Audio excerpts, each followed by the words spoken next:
everyone, I'm your host Pensyfan19 and welcome to the May 2026 Pensyfan Periodical. This is a monthly news series which covers most of the major railroading headlines from around the world, as well as my opinions on them. We have a lot of articles to go over today, so with that in mind, let's get rolling. Once again, starting off with what should technically be follow-up news, Los Angeles Road to D. Or rather, LA Metro finally opened Phase 1 of their long-awaited D-Line extension, opening 3 new subway stations along Wilshire Boulevard through Miracle Mile and Beverly Hills. Made famous by its Ride the D crop tops promoting the line's opening, this time we have a long-awaited subway extension being opened instead of a light rail, as it expands a previously 2-stop long sub-branch opened in 1996.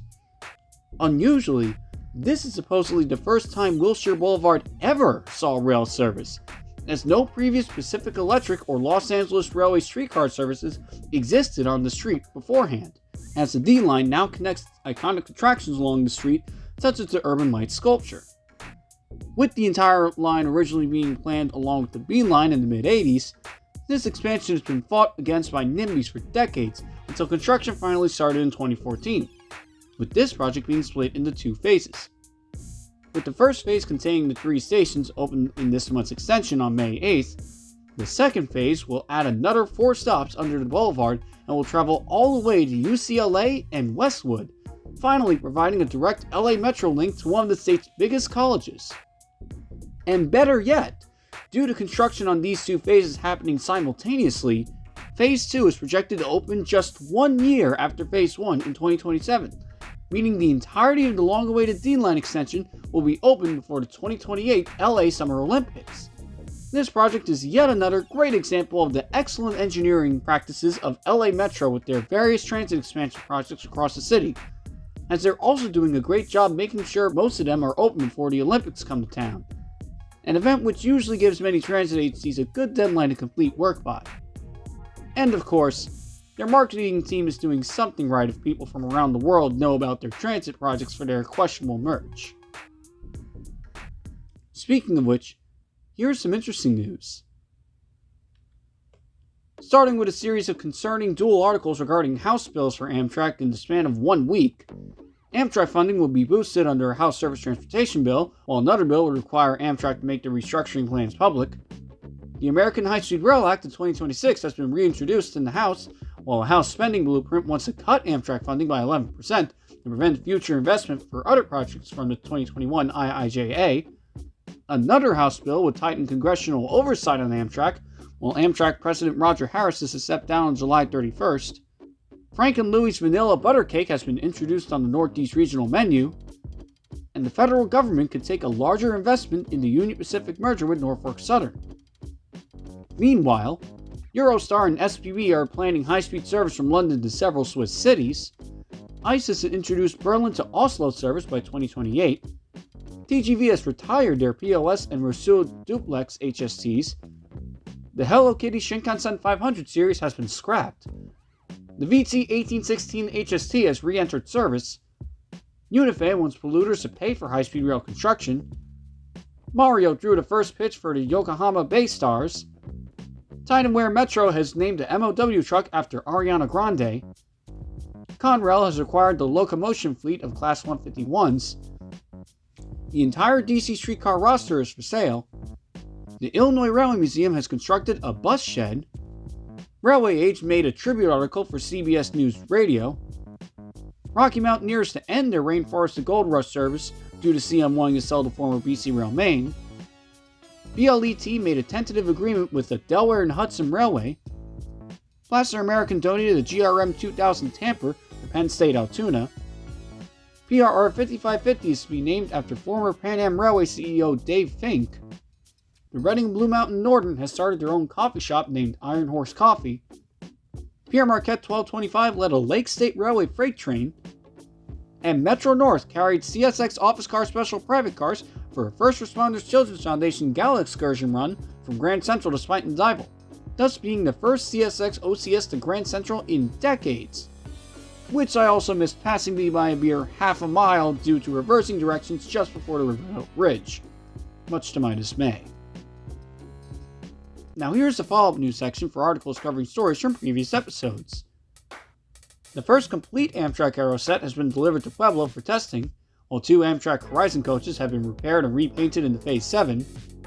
REM Phase 3 has been opened along with the KC Streetcar Riverfront extension on the same day. Uzbekistan Railways has placed their Hyundai Rotem HSTs into service, while Cairo's monorail commenced service. Siemens D9 electric engines have been delivered to Indian Railways.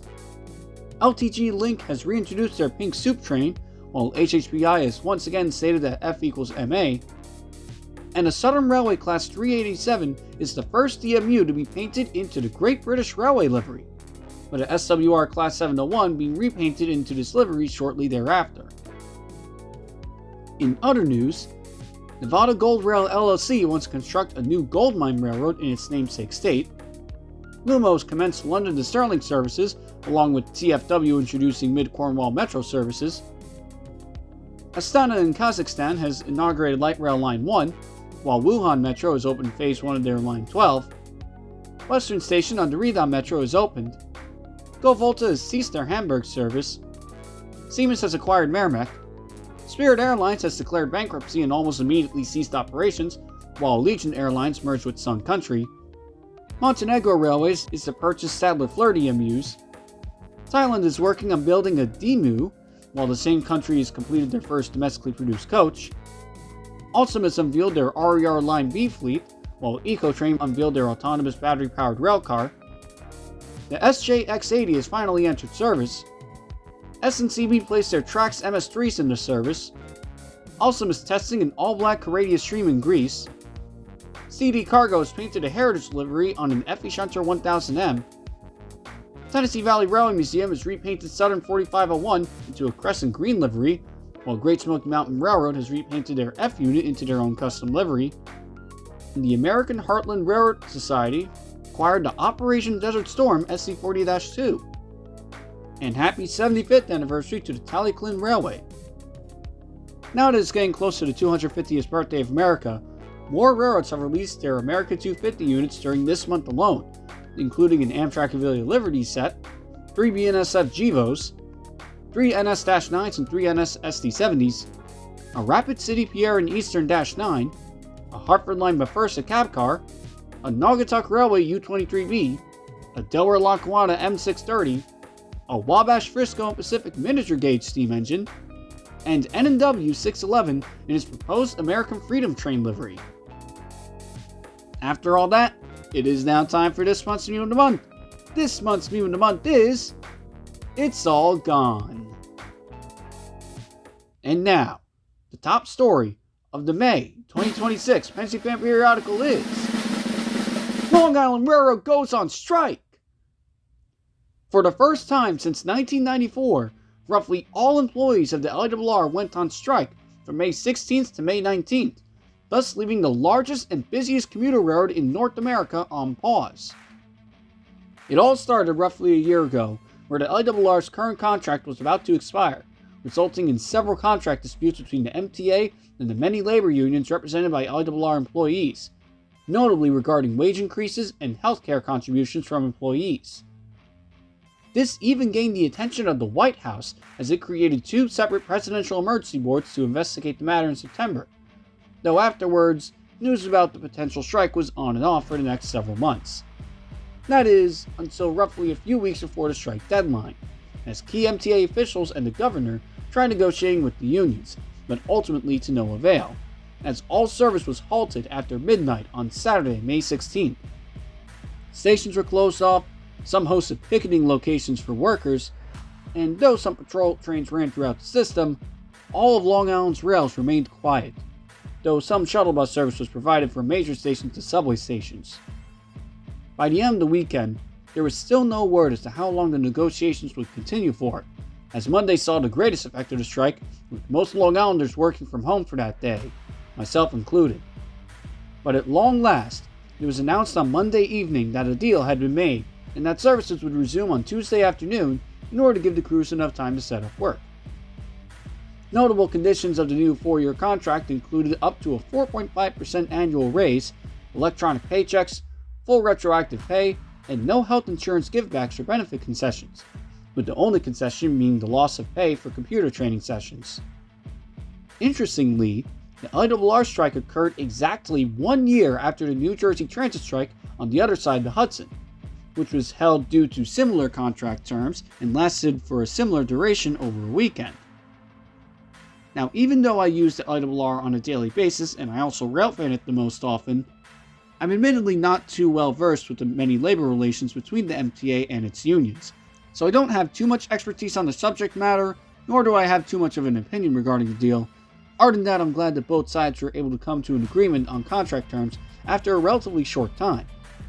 I'll admit, I along with several other Long Islanders felt an overall sense of uncertainty and dread during the strike, as we weren't sure how long we wouldn't have access to the railroad for, and with it, our jobs and means of travel. It really goes to show how vital a role any railroad plays to its surrounding community, especially in Long Island, where its 11 branches and frequent service help make the region one of the most transit accessible in the country. As I, along with the rest of Long Island, am truly thankful that service is restored and that a new deal has been made which satisfies all parties involved.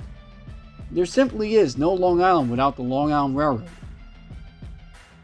Thank you everyone for watching this month's episode of the Pensyfan Periodical. There have been a lot of rail news headlines for the month, and it will be very interesting to see what the future has in store for all of these articles.